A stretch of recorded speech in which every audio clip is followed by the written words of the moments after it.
South நேயர்களுக்கு வணக்கம். இன்று நம்மோடு இணைந்திருக்கிறார் அரசியல் விமர்சகர் திரு ராஜகம்பீரன் அவர்கள். வணக்கம். வணக்கம். தமிழ்நாடு மாநில தலைவர் பாஜக கட்சியினுடைய மாநில தலைவரே மாற்றப்பட்டிருக்காரு. அண்ணாமலை அவர்கள் இனிமே தலைவர் இல்ல, நயனா நாகேந்திரன் அவர்கள் தான் தலைவர் அப்படின்ற அந்த மாற்றத்தை பற்றிய உங்களுடைய பார்வை என்ன சார்? அண்ணாமலை வரம்பு மீறி பேசுவதை தன் வாடிக்கையாக அவர் வைத்திருந்தார். எப்ப எது பேசினாலும் சரி, அது வரலாற்று உண்மை இருக்கிறதா, நாம் பேசுவது சரியாக இருக்கிறதா, லாஜிக் இருக்கிறதா என்றெல்லாம் பார்க்காம இஷ்டத்துக்கு வாயில வந்ததை பூரா அவர் அடிச்சு விடுறது. அதிலும் குறிப்பாக சமூக மோதல்களை உருவாக்குகிற பேச்சையெல்லாம் அவர் பேசினார். பேரறிஞர் அண்ணா குறித்து தவறான விஷயங்களை பேசினார். அண்ணா ஏதோ முத்துராமலிங்க தேவருக்கும் அவருக்கும் பகை இருந்தது போலவெல்லாம் ஒரு தோற்றத்தை எல்லாம் உருவாக்கினார். வரம்பு மீறிய பேச்சில் ஜெயலலிதா குறித்தெல்லாம் தவறாக பேசினார். அப்போ அவருடைய நோக்கம் என்னன்னா, அதிமுகவுடைய ஊழல் கட்சி அப்படின்லாம் பேசினார். வரம்பு மீறி அவர் பேசியதற்கு பின்னால் என்ன இருந்தது என்றால், அதிமுக கூட்டணியை உடைக்க வேண்டும் என்கிற நோக்கம் அவருக்கு இருந்தது. அது ஏறத்தாழ அது நடைமுறைக்கும் விட்டது. அதனால என்டிஏ கூட்டணியிலே எவ்வளவு முக்கியத்துவம் கொடுத்தாலும் எடப்பாடி பழனிசாமி கடைசி நேரத்தில் அண்ணாமலை இருக்கக்கூடிய இந்த கூட்டணியில் நம்ம இருக்க வேணாம் என்கிற ஒரு நிலைமை அவர்கள் முடிவை எடுத்து கடந்த நாடாளுமன்ற தேர்தலில் வெளியில் வந்துட்டாங்க. அதற்கு பின்பு இன்னும் கோரமான முறையில் அவர் பேசினார். அவர் ஏதோ ஒரு பெரிய தலைவர் ஆகிட்டது மாதிரியும், தமிழ்நாட்டுக்கு அவர் தான் அடுத்து முதலமைச்சராக போகிறது மாதிரியும், அதாவது தன்னை அண்ணாமலைன்னு கருதலை, ஏதோ அண்ணாவை போல தனக்கு ஒரு பெரிய செல்வாக்கு இருக்குது என்று சொல்வதை போல ஒரு போலியான பிம்பத்தை அவர் கட்டமைத்தார். அப்புறம் அண்ணாமலை கட்சி நடத்தின விதம் இருக்குல்ல, இனி எந்த பாஜக தலைவராலையும் அதை நடத்த முடியாது. ஏன்னா எப்பொழுதுமே நீங்கள் பார்த்தீங்கன்னா போலீஸ் ஸ்டேஷனில் வேலை பார்க்குறவங்களுக்கு ஒரு ஹேபிட் இருக்கும். ஐபிஎஸ் அதிகாரியாக இருந்தாலும் சரி, எஸ்பியாக இருந்தாலும் சரி, இல்லை இன்ஸ்பெக்டராக இருந்தாலும் சரி, காலையில் எந்திரிச்சா அக்யூஸ்டு முதல்ல அவங்க முடிப்பாங்க. குடும்பத்தை சொல்லலை, நான் போலீஸ் ஸ்டேஷனில் இருந்தாலே அவங்க செயின் அக்கிறவன், பிக் பாக்கெட்டு, மோசடிக்காரன், நிலத்தை ஆக்கிரமிச்சவன், ரவுடி, ரேபிஸ்ட்டு, இவங்க தான் டெய்லி பார்ப்பாங்க. இப்படி பார்த்து பழக்கப்பட்டவர் அண்ணாமலை. திடீர்னு கட்சியில் பாஜகவில் அப்படி ஆளுக தான் இருப்பாங்க பெரும்பாலும். அவர் என்ன பண்ணார்னா, பாஜகவில் ரவுடி பட்டியலில் இருக்கிறவனை பூராமே கட்சி பொறுப்பாளராக போட்டு விட்டார். படப்பை குணான்னு ஒரு தேடப்படும் குற்றவாளி, என்கவுண்டர் லிஸ்ட்டில் இருக்கிற ஆளையெல்லாம் கொண்டு கட்சியில் முக்கிய பொறுப்பில் போட்டார். பல பேரை கட்சியில் அண்ணாமலை சமூக விரோதிகளெல்லாம் சேர்த்தாரு. கூட இருக்கக்கூடிய கட்சியினுடைய இன்னொரு மாநில தலைவராக இருந்தவர், தெலுங்கானா மாநிலத்துக்கு கவர்னராக, புதுச்சேரி மாநிலத்துக்கு கவர்னராக இருந்த தமிழிசை சவுந்தரராஜனே கூட அச்சப்படக்கூடிய ஒரு நிலைமை கூட அதில் இருந்தது. அப்புறம் என்ன செஞ்சாருன்னா, அண்ணாமலை மணல் மாஃபியாக்களை மிரட்டுறது, அமலாக்கத்துறை ரைடு வந்துருங்கிறது, இன்கம் டேக்ஸ், அவரே ஒரு தனிப்பட்ட ஒரு அமலாக்கத்துறையினுடைய அதிகாரியை போலாம் பல முறை நடந்திருக்கிறார். உதாரணத்துக்கு செந்தில் பாலாஜியினுடைய அந்த பழைய வழக்கு ஒன்று கண்டக்டர் டிரைவர்கள் போடுறதுக்கு காசு வாங்கினாருங்கிற பழைய வழக்கு, அதிமுக காலத்து வழக்கை மறுபடியும் உயிர்ப்பிக்கிற சூழல் வந்தபோது, அண்ணே ஈடி வந்துரும்னேன்னு சொன்னார். ஏன்னா கொங்கு மண்டலத்தில் அதே சமூகத்தை சேர்ந்த அவரால் அரசியல் ரீதியாக ஒரு நாள் செந்தில் பாலாஜியை வெல்ல முடியல. செந்தில் பாலாஜி சிறையில் இருந்தபோது கூட அவரால் நாடாளுமன்ற தேர்தலிலே வெற்றியை பெற முடியல. ஆனால் அவர் என்ன செஞ்சார்னா, போலியான கருத்து கணிப்புகளை எல்லாம் உருவாக்கி, இப்போலாம் பெய்டு நியூஸுக்கு நிறைய பேர் இருக்காங்க, கருத்து கணிப்புங்கிற பேரில் டுபாக்கூர் வேலை பார்க்குறவங்க நிறைய பேர் இருக்காங்க. அவங்ககிட்ட எல்லாம் பணத்தை கொடுத்து அண்ணாமலை பெரிய அளவில் கூட்டணியை உருவாக்கிட்டாரு. ஏறத்தாழ பார்த்தீங்கன்னா தமிழ்நாட்டில் ஒரு 39 நாடாளுமன்ற தொகுதியில் ஏறத்தாழ 36 கைப்பற்றிடுவார்.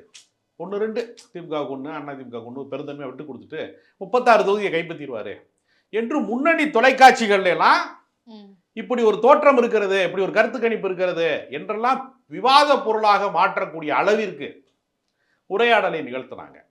அப்போ பல பேர் அதை கிண்டலாக கேட்டாங்க, எப்படிங்க கருத்து கணிப்பு பொதுமக்கள்கிட்ட எடுத்தீங்களா, இல்லை கமலாலயம் காம்பவுண்டுக்குள்ளேயே எடுத்தீங்களா அப்படின்லாம் கேட்டாங்க பல பேர். அந்த அளவிற்கு ஒரு போலியான பிம்பத்தை அவர் உருவாக்கினார். அதே மாதிரி நமக்கு தெரியும், அவர் நடைபயணம் போனார். எதுக்கு போறீங்கன்னு கேட்டாங்க எல்லாரும். கழகங்கள் இல்லாத ஆட்சி அப்படின்னாரு. அப்புறம் விழா முடிகிற போது, அந்த நடைபயணம் முடிகிற போது அவர் கட்சி வளர்க்கணும்னு நினச்சாரு, கட்சி வளர்க்க முடியலை, அவருக்கு தாடி தான் வளர்ந்துச்சு. கடைசியில் மாநாட்டு முடிவில் எம்ஜிஆரை குறித்து பயங்கரமாக மோடி பேசினார். அப்போ அவர்களால் தமிழ்நாட்டிலே காலூன்ற முடியலை. அப்படி இந்த நடைபயணம் போகிற போது கூட ஒரு ஊரில் போய் நான் தேவ மாதா மாதாவோட சிலைக்கு நான் மாலை போட போகிறேன்னு சொல்லி குறுக்க போனார். அந்த ஊருக்காரங்க சொல்லிட்டாங்க, மாதா சிலைக்கு மாலை போடுற அருகதை உனக்கு கிடையாது, முதல்ல வெளியே போட்டாங்க. ஏன்னு கேட்டதுக்கு, மணிப்பூரில் தேவாலயத்தை எல்லாம் உடைச்ச கட்சி எந்த கட்சி, பெண்களை அவமதித்த கட்சி எந்த கட்சி, மல்யுத்த வீராங்கனைகளுடைய கண்ணீருக்கு காரணமான கட்சி எந்த கட்சி, மணிப்பூர் கலவரத்துக்கு காரணமான கட்சி எந்த கட்சி, பில்கிஸ் பானு கூட்டு பாலியல் வன்புணர்வுக்கு காரணமான கட்சி எந்த கட்சி? ஆசிபா என்கிற சிறுமியை கோவில்ல வைத்து வன்புணர்வு செய்து கொலை செய்த கூட்டம் எந்த கூட்டம்? அந்த கொலை செய்ததற்கு ஆதரவாக ஊர்வலம் போன கூட்டம் எந்த கூட்டம்? அதனால உனக்கு அருகதை இல்லைன்னு சொன்னதுக்கு நீ திமுக காரனா அப்படின்னு திரும்ப கேட்டார். விவரமா பேசினாலே, எதிர்கேள்வி கேட்டாலே அவன் திமுக காரனான்னு கேட்கக்கூடிய அளவுக்கு ஒரு வன்மத்தை கக்குனாரு. ஒரு மாணவி தனிப்பட்ட முறையில் வந்து விஷம் அருந்தி சூசைட் பண்ணது போது கூட மத மாற்றத்திற்கு வற்புறுத்தினார்கள் என்று ஒரு கிறிஸ்தவ பள்ளிக்கூடத்தின் மேல ஒரு வன்மத்தை வந்து உருவாக்கி கடைசியில் அப்படி ஒரு ரெக்கார்டை இவங்களே உருவாக்குனாங்க. காசு கட்டு மிரட்டுறதுக்காக தான் பண்ணாங்கன்னு அந்த ஆடியோக்கள்லாம் பின்னாடி ரிலீஸ் ஆச்சு. இப்படி தொடர்ந்து அவருடைய அரசியல் எல்லாமே அதிரடி அரசியல் என்று அவர் சொல்லி கொண்டாலும் அதோட ரிசல்ட் வந்து காமெடி தான். ஓகே. இப்போ சுய விளம்பரம் வந்து செஞ்சாரு அப்படின்றத நீங்க சொல்றீங்க. ஆனா வந்து பாஜக கட்சியே தமிழகத்துல வந்து கொஞ்சம் தெரியிற அளவுக்கு மாத்தின ஒரு பங்கு வந்து அண்ணாமலை அவர்களுக்கு தான் இருக்கு. இப்போ 10 மாதங்கள் தான் தேர்தல் கால அவகாசம் இருக்கு. அப்ப போய் நயனா நாகேந்திரன் அவர்களை மாத்துறாங்க. இப்போ அண்ணாமலை அவர்களை பொறுத்த வரைக்கும் எடப்பாடி பழனிசாமி அவர்களுடைய வேலையும் சேர்த்து ஒரு எதிர்க்கட்சி தலைவர் மாதிரி அவ்வளவு விமர்சனங்களை வச்சாரு. அது மாதிரி நயனா நாகேந்திரன் எல்லாம் பண்ணுவாரா? ஒரு 4 ஆண்டு காலம் தலைவராக இருந்த காலகட்டத்தில் அவர் பல வெற்றிகளை குவித்தார். இந்த கட்சிக்கு வந்து இத்தனை எம்பியை ஜெயிச்சு காமிச்சாரு. இல்லை அவரே கூட தன்னை எம்பியா வந்து வெற்றி பெற செஞ்சுட்டாரு, நாடாளுமன்றத்தில் வெற்றி பெற்றுட்டாரு அப்படின்னு ஏதாவது ஒரு ரிசல்ட் காட்டணும்ல. ஒரு ஸ்கூலில் ஒருத்தன் படிக்கிறான், நான் அப்படி பண்ணிடுவேன் இப்படி பண்ணிடுவேன் கோல்டு மெடல் வாங்கிடுவேன்னு சொல்லிட்டு பரீட்சையில் ஃபெயிலா போயிட்டானா வாத்தியார் மதிப்பாரா? தேசிய தலைமை என்பது இவர் அங்க கொடுத்த ராங் ஹோப் இருக்குல்ல. அதிமுக கூட்டணி இல்லை என்றால் கூட நாங்கள் பெரிய வெற்றி பெற்றுவோம், பாஜகவை தவிர்த்து விட்டு யாருமே ஒன்றுமே பண்ண முடியாது, பாஜகவை பார்த்து திமுக பயப்படுதுலாம் சொல்கிறது கற்பனையான பேச்சுக்களை பேசுவது. திமுக ஏன் பயப்படணும்? திமுக வந்து ஒரு 75 ஆண்டு கால கட்சி. அது 1949 விடுதலை பெற்ற சில ஆண்டுகள்லேயே உருவான கட்சி. அது மொழி போராட்டத்தில் பங்கேற்ற கட்சி. அது சமூக நீதிக்கு போராடின கட்சி. அது வந்து தமிழ்நாடு என்று பெயர் சூட்டுவதற்கு காரணமான கட்சி. தமிழர்களினுடைய வாழ்வுரிமைகளே பல விஷயங்களை மீட்டு கொடுத்த கட்சி, சமூக நீதியை நிலைநாட்டின கட்சி. அந்த கட்சியை உடனே பார்த்து பயப்படுது. 1980 தான் பாஜகவே தோன்றுது. அது ஜனசங்கத்திலிருந்து RSS கோட்பாடுகள்ல இருந்து தோன்றுது. அந்த கட்சியை பார்த்து திமுக எதுக்கு பயப்படணும்? எந்த விதமான அவசியமும் கிடையாது. இப்ப நயனா நாகேந்திரன் அவர்கள் அண்ணாமலை அவர்களுடைய அந்த ஒரு இடத்தை வந்து பூர்த்தி செய்வாரா? இந்த 10 மாதங்கள்ல அவருக்கான அந்த ஒரு கேப் ஃபில் பண்ணிடுவாரா? நயனா நாகேந்திரனுடைய வரலாறு என்னன்னா, அவர் எம்ஜிஆர் காலத்தில் அவர் வந்து கல்லூரி படிக்கிற போது எம்ஜிஆர் மீது ஒரு பற்று கொண்டு அதிமுகவில் சேர்றாரு. அவர் சட்டமன்ற உறுப்பினராக வெற்றி பெறுறாரு. வெற்றி பெறுகிற போதே ஜெயலலிதா காலத்தில் தான் அவருக்கு சட்டமன்ற உறுப்பினராக வாய்ப்பு கிடைக்குது. வெற்றி பெறுகிற போதே அமைச்சராயிட்டார். மிக குறைந்த வயதிலேயே ஒரு 36 வயதிலேயே அவர் அமைச்சராயிட்டார். அவர் அமைச்சராகியே ஒரு படிநிலையில் மறுபடியும் அடுத்தடுத்த காலகட்டங்களில் வந்த தேர்தலில் வந்து மிக குறைந்த வாக்கு வித்தியாசத்தில் அவர் தோற்று போனார். 2 தேர்தல்களில் தோற்று போனார். ஜெயலலிதா என்ன பண்ணிட்டாங்கன்னா, அவர் வெற்றி பெறாததுனால அவரை வந்து ஒரு முறை திரும்பவும் வெற்றி பெற்றார். வெற்றி பெற போது கூட அவருக்கு மீண்டும் அமைச்சரவையில் இடம் தரல. அப்புறம் அடுத்தடுத்த தேர்தல்களில் அவர் தோற்று போயிட்டார். தோற்று போன காரணத்தினால அவர் அதிமுக புறக்கணிக்குது என்கிற ஒரு காம்ப்ளெக்ஸ் அவருக்கு இருந்துகிட்டே இருந்துச்சு. அவருக்கு ஒரு உணர்வு இருந்துச்சு. அந்த கோபத்தில் தான் அவர் என்ன பண்ணிட்டாருன்னா பாஜகவில் போய் சேர்ந்துட்டார். அப்போ அவருக்கு வந்து தேர்தல் அரசியல்னா என்னன்னு தெரியும்.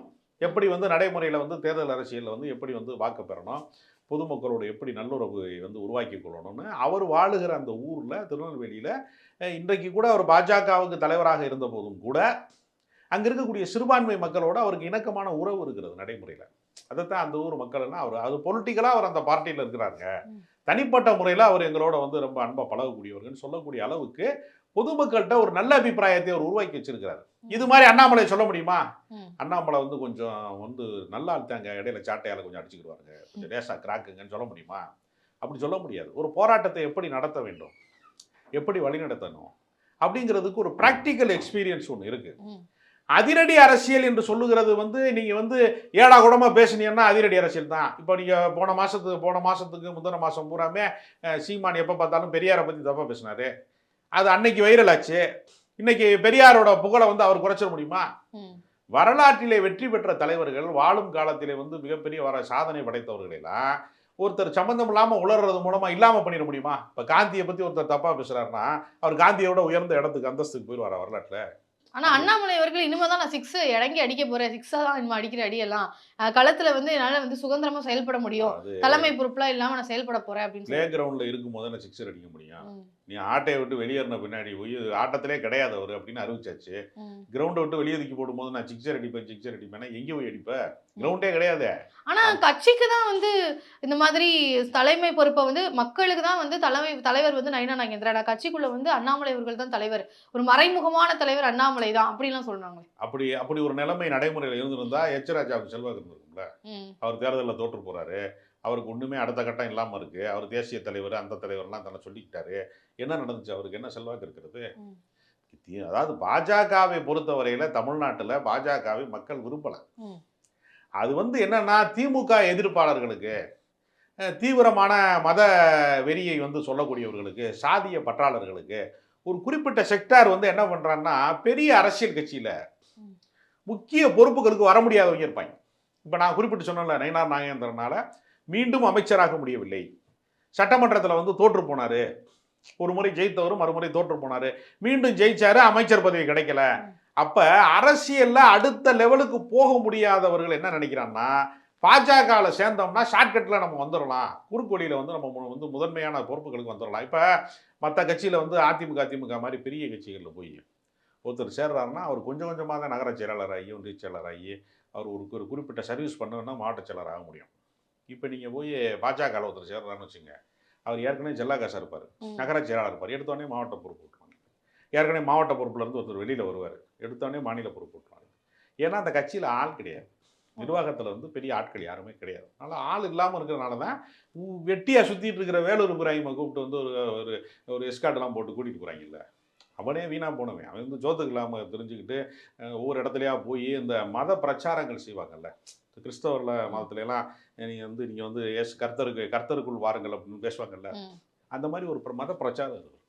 அவருக்கு பின்னாடி சமூக செல்வாக்கு கிடையாது, அவருக்கு எந்த செல்வாக்குமே கிடையாது. அப்போ அப்படி ஒரு ஆளை வந்து இவங்க என்ன பண்ணுறாங்கன்னா, ஏதோ ஒரு சர்வதேச தலைவர் மாதிரியும் அவர் ஒரு பெரிய சக்தி மாதிரியும் இவங்களை உருவாக்குறாங்கல்ல, இதுதான் இவங்களோட வேலை. டம்மி பீஸை பூராமே ஏதோ பெரிய வலிமை மிக்க தலைவர்களை போல காட்டுற வேலையை வந்து பாஜக செஞ்சுக்கிட்டே இருக்கும். அதுல வந்து பெரிய டம்மி பீஸ் அண்ணாமலை தான். ஓகே சார், இப்போ அண்ணாமலை அவர்களை பொறுத்த வரைக்கும் கட்சிக்குள்ளேயே வந்து அவருக்கு பெரிய வன்மம் இருக்கு, கட்சிக்குள்ள இருக்கக்கூடிய தலைவர்களுக்கே அண்ணாமலை அவர்களை பிடிக்கல.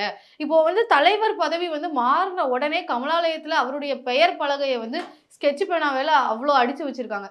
ஸோ அந்த மாதிரி எல்லாம் உடனே செய்ய வேண்டியது என்ன அவசியம் இருக்கு? அடுத்த நாள் வராங்கன்னா மாற்ற வேண்டியதானே, பலகையே எடுக்க வேண்டியதானே, உடனே தலைமை பொறுப்பு மாறின உடனே அப்படியே ஸ்கெட்ச் பண்ணி வச்சு அடிக்கணும் அப்படின்றதுல ஏதாவது விதிமுறை இருக்கா? இல்ல அந்த அளவுக்கு வன்மம் கட்சிக்குள்ள அவர்கள் இருக்கு அப்படின்றத எது மூலமா அது எடுத்துக்கலாம்? எல்லா கட்சிக்காரனும் என்ன செய்வான், எதிரிகளை தான் ஒழிப்பான். அண்ணாமலை தலைவராக இருக்கும்போது எதிரிகளை ஒழிச்சாரு. அங்கே கேடி ராகவன் ஒரு ஆள் இருந்தார், அவருக்கு கேமரா வச்சு அவரை ஒழிச்சு கட்டிட்டாரு. அவர் ஒரு பாலியல் சட்டை பண்ணாத உலகத்துக்கு வந்து ஒளிபரப்பு பண்ணி விட்டார். யார் யார் கட்சியில கூட இருக்கிறாங்களோ அவங்களுக்கு பூரா கேமரா வைக்கிற வேலையே அவர் வேலை தான். அப்ப பல பேர், அது போலீஸ்காரனுக்கு ஒரு புத்தி உண்டு, கூட இருக்கிறவனை வந்து கண்காணிக்கிறது அப்படின்னு ஒரு புத்தி உண்டு. ஜனநாயகத்தில் வந்து எல்லாரையும் அரவணைத்து போறவர்கள் தான் ஜனநாயகத்தில் வெற்றி பெற முடியுமே தவிர, கூட இருக்கிறவனை இப்போ எஸ்.சி. சேகர் ஏன் கதறிக்கிட்டே கிடந்தாரு? அவருக்கு நேரடியாக மோடிகிட்ட போய் சேர்ந்தேன் நான், மோடி தான் அந்த இந்தியாவுக்கு வழிகாட்டுவார் அப்படின்னு சொல்லிட்டு தானே இருந்தார் எஸ்.சி. சேகர். எஸ்.சி. சேகர் வந்து அண்ணாமலையை கண்டு ஏன் காண்டானாரு அப்படின்னா, சுற்றி இருக்கிற யாரையுமே கட்சியில் முதன்மை இடத்திற்கு வர முடியாதபடி ஒரு படிநிலை, ஒரு வளையத்தை அவர் உருவாக்கினார். அதனால் அவருடைய அரசியல் வந்து எப்படின்னா, இந்த ஊர் பக்கம்லாம் தென் மாவட்டங்களெல்லாம் சொல்லுவாங்க வீம்புக்கு போய் வம்புழுக்கிறான்னு சொல்லுவாங்க, இல்லை வம்புழுக்கிற அரசியலை தான் அண்ணாமலை செஞ்சிருக்கிறார். அண்ணாமலை வந்து ஒரு இணக்கமான போக்கை வந்து கையாளலாம். அதனால அவருக்கு எந்த செல்வாக்கும் இல்லை, இருந்திருந்தா அவர் வெற்றி பெற்றிருப்பாரு. நீங்க இப்படி சொல்றீங்க, ஆனா தமிழ்நாட்டை பொறுத்த வரைக்கும் தமிழ்நாட்டுக்கு பாஜகவுக்கு ஒரு முகம் கொடுத்ததே வந்து அண்ணாமலை தான் அப்படின்னு சொல்றாங்களே. அதாவது ஒரு பேனா மூடி வந்து திருக முடியலைன்னு வச்சுங்க, நீங்க கொஞ்சம் திருகுவீங்க, நான் திருகுவேன், ஒரு 4 பேர் திருகும் போது 5வது ஆள் திருகும் போது ஓப்பன் ஆயிரும். ஓப்பன் ஆனோடனே அந்த 5 பேர்ல அவன் தான் கெட்டிக்காரன்னு சொல்லுவாங்கல்ல. அரசியல் கட்சியை வந்து பல பேர் வளர்க்குறாங்க, இல கணேசன்ல இருந்து எச் ராஜால இருந்து தமிழிசை சவுந்தரராஜன்ல இருந்து பொன் ராதாகிருஷ்ணன்ல இருந்து பல பேர் அந்த கட்சிக்கு பாடுபட்டுருக்காங்க. அதுல இவர் வரும்போது அது ஒரு பரபரப்பு நியூஸ். ஏன்னா ஒரு ஐபிஎஸ் அதிகாரி, இளம் வயதுக்காரரு, ஆட்டுக்குட்டியும் மேய்ச்சிருக்கிறாரு, ஐபிஎஸும் படிச்சிருக்கிறாரு, இந்த மாதிரி வித்தியாசமான ஒரு கேரக்டர் அவரு அப்படின்னு சொல்லி அவருக்கு ஒரு இமேஜை கிரியேட் பண்ணாங்க. அதனால அவர் மீடியாவை வந்து என்ன செஞ்சார்னா, தன் வசப்படுத்தி கொள்வதற்காக பல வந்து அதிரடி அறிக்கைகளை வெளியிடுவது, தடால் அடியாக பேசுறது அப்படின்னு ஒரு ஸ்டைல அவர் மெயின்டைன் பண்ணார். ஏறத்தாழ சீமான் பண்ணுற வேலை மாதிரி தான் அது. ஓகே. சீமான் வந்து அதிரடியா பேசுவாரு. ஆனா அவருக்கு ஏதாவது வாக்கு வங்கி எங்கேயாவது அவர் ஒரு முறையாவது சட்டமன்ற உறுப்பினர் ஆயிருக்காரா, வெற்றி பெற்றிருக்காரா, ஏதாவது வந்து அரசியல் அடுத்த கட்டத்தை நோக்கி நகர்றாரான்னு கேட்டா ஒண்ணுமே இல்லை. எல்லா தொகுதியிலையும் வேட்பாளரை நிப்பாட்டுறதுனால எல்லா தொகுதியிலையும் சில 1000 வாக்குகள் வருது, எல்லாத்தையும் கூட்டி கழிச்சு 8.2 வாங்கிட்டான்னு சொல்றாங்க. ஒரு சட்டமன்ற உறுப்பினர் இருக்காங்களா? ஒண்ணுமே கிடையாது இல்லையா? அதனால சில பேர் என்ன பண்ணுவாங்கன்னா சீன் போட்டே பொழப்பு நடத்திடுவாங்க. ஆனா தேசிய அளவுல அண்ணாமலை அவர்களுக்கு ஒரு பதவி கொடுக்க போறாங்க, அமைச்சராகிறது கூட வாய்ப்பு இருக்கு அப்படின்னு சொல்றாங்க. அதுக்கான வாய்ப்புகள் இருக்கா கட்சிக்குள்ள? அந்த அதாவது நிலவரம் அண்ணாமலை ஜெயிக்காத ஆளை வந்து அப்படிலாம் வந்து ப்ரொமோட் பண்ண மாட்டாங்க. ஏற்கனவே எல் முருகன்கிறவர் ஏற்கனவே பல முறை தோற்று போனவர். அவரை கொண்டு வந்து ஒலிபரப்புத்துறையில இணை அமைச்சராக வச்சிருக்காங்க. அதனால ஏற்கனவே இல கணேசனை கொண்டு வந்து மேகாலயா இந்த மாதிரி இதில் போய் கவர்னராக ஆக்குவாங்க. நாகாலாந்தில் கவர்னராக இருக்கார் இல கணேசன். சிபி ராதாகிருஷ்ணன் ஒருத்தர் கிட்டே கவர்னர். அப்போ அது வந்து என்ன பண்ணுவாங்கன்னா, இந்த மாடை இனிமேல் கட்டி உழுக முடியாது, இந்த மாட்டை கட்டி இனிமேல் பால் பிச்ச முடியாதுன்னு கேரளாவுக்கு அடிமாடு ஏற்றுறது மாதிரி ஆளுநர் வேலைக்கு அனுப்புவாங்க. அதனால பாஜகவை பொறுத்தவரையில தமிழ்நாட்டில் வேலை கிடையாது. ஓகே. ஏதாவது ஒரு மாநிலத்தில் கொண்டு போய் எங்கிட்டாவது போய் இந்த மணிப்பூர் மாநிலத்தில் கலவரமா இருக்குல்ல, அங்கே கொண்டு போய் தேசிய செயலாளராக போட்டாங்கன்னா இவர் இன்னொரு கலவரத்தை உருவாக்கி இவங்க கலவரத்தை இல்லாமல் பண்ணிடுவார். இப்போ புதியதா அவர் வந்து பாஜக வந்து இவரை கை விட்டுருச்சு, அதனால புதுசான ஒரு கட்சி ஆரம்பிக்க போறேன், அண்ணாமலை அவர்கள் தலைமையில வேற ஒரு கட்சி ஆரம்பிக்கிறதுக்கான வாய்ப்புகள் இருக்குன்னு சொல்றாங்க. இல்லை, அண்ணாமலை வந்து என்ன செஞ்சார்னா மணல் மாஃபியாக்களை மிரட்டுவது, பல்வேறு முறைகேடான தொழில்கள், அரசுக்கு கணக்கு காட்டாமல் இருக்கிறவங்க எல்லாம் இருக்காங்க இல்லையா, அவங்கள பூரா அமலாக்கத்துறையிட்ட வந்து போட்டு கொடுத்துருவேன் அப்படின்னு சொல்லி மிரட்டி மிரட்டி நிறைய காசு சேர்த்துட்டாரு. ஒரு மாநில தலைவர் போஸ்டிங்கை வச்சுக்கிட்டு அளவுக்கு அதிகமாக பணம் சேர்த்துருக்கிறாரு. அவர் ஒரு 400-500 கோடிக்கு மேலே சம்பாரிச்சிட்டாருன்னு பாஜகக்காரர்கள் பல பேர் வந்து விவாதங்களுக்கு நான் போகிற போது ஆஃப் த ரெக்கார்டாக என்கிட்ட சொல்லியிருக்காங்க.